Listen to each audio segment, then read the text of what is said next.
So, I've played the demo for CAIRN, and honestly, I don't know what I expected, but man, as soon as I saw the controls, why did I expect something like Tears of the Kingdom climbing for some fucking reason?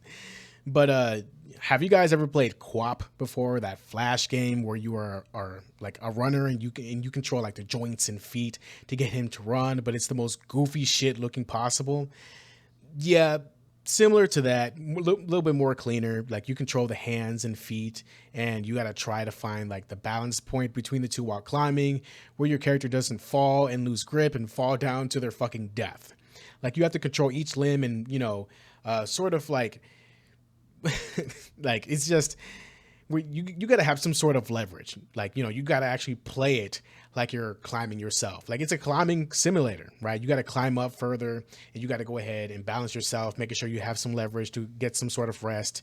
You can look fucking stupid while climbing, but honestly, I'd rather look fucking stupid than, be a spot on the ground after falling, right? A big important part of this game is like the balance, like keeping yourself up on the rocks and manage your stamina. That's a big thing of the game. I did not expect myself to actually enjoy the game and actually try in this crazy ass fucking climbing simulator of a game. But yeah, if you don't take care of yourself, can take care of like where you're climbing, if you're not careful, you will fall and either be really fucking hurt or fucking die. Like there are save points to respawn at going up the mountain. You can pull up a tent and prep your climb and, go to sleep and, prep for the day and, do stuff around, gather stuff around, right? Herbs and fruit are around to like, turn into food and medicine, get healthy again after a bad fall or something. Tape to wrap around your fingers to help with grip and, I guess from like the gameplay, I never experienced it in the game, but if you go ahead and like wear out the tape, you can actually fuck up your fingers. So like that's fucked up. That's kind of deep for a climbing game like this. I never had to experience it, but I saw it in like the trailer for it, so that's pretty fucking cool. You actually have to take care of yourself in this game. You need to drink water, you need to eat, you need to sleep. If not, your climb is going to be much worse.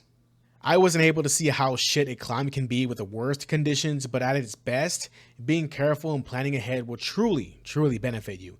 There is a mode that allows you to move the camera around to find the best path for you to climb and see like the best possible points, the best place that you might see that has the best foothold, that isn't too fucking shit and uncomfortable to climb, right?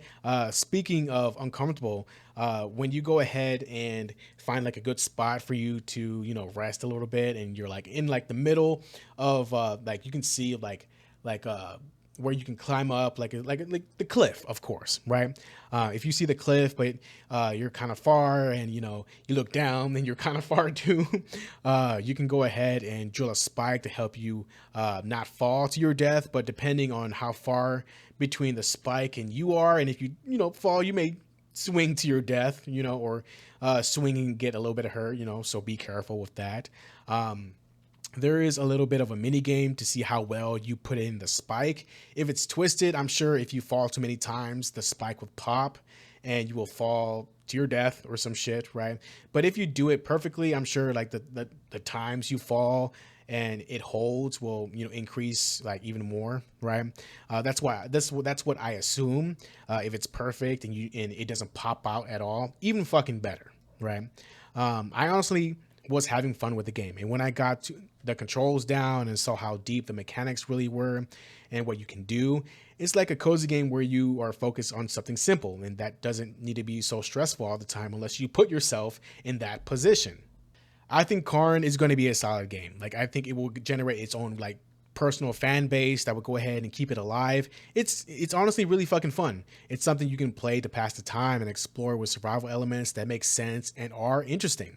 I wonder what they will add to the game that wasn't in this demo. Like you can upgrade like your climb bot. The different combinations of crafting and cooking was pretty interesting too. What other gear we use to help us on our climb. I do see that there's going to be like weather elements to the game that impact the climb.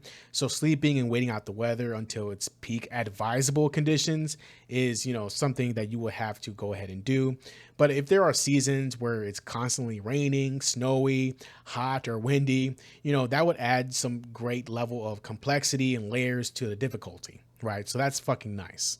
But at the end of the day, it's a climbing survival simulator game. And honestly, is it going to get like massive like amounts of people playing the game like it's Call of Duty or something? Fuck no, it's not. It's not. But it is interesting. Is it something I'd play every day or every other day? No, probably just when I'm comfortable, when I'm feeling like it, or when I want to complete like this climb. But you know, it's not something I'd see that's going to be like a breakout hit. I think it's going to be like a gem. It's going to be one of those gems that people enjoy here and there, and it's honestly going to be a solid game for what I've played. If there's more content ahead, and more DLCs to add even more tougher climbs and crazy shit, you know, I'm all for it. And yeah, these are my thoughts on CAIRN. Not a bad demo. It was pretty good. I liked it a lot. Go ahead and try it out. It's pretty interesting. Thank you so much for watching. See you guys next time. Subscribe for more. Peace.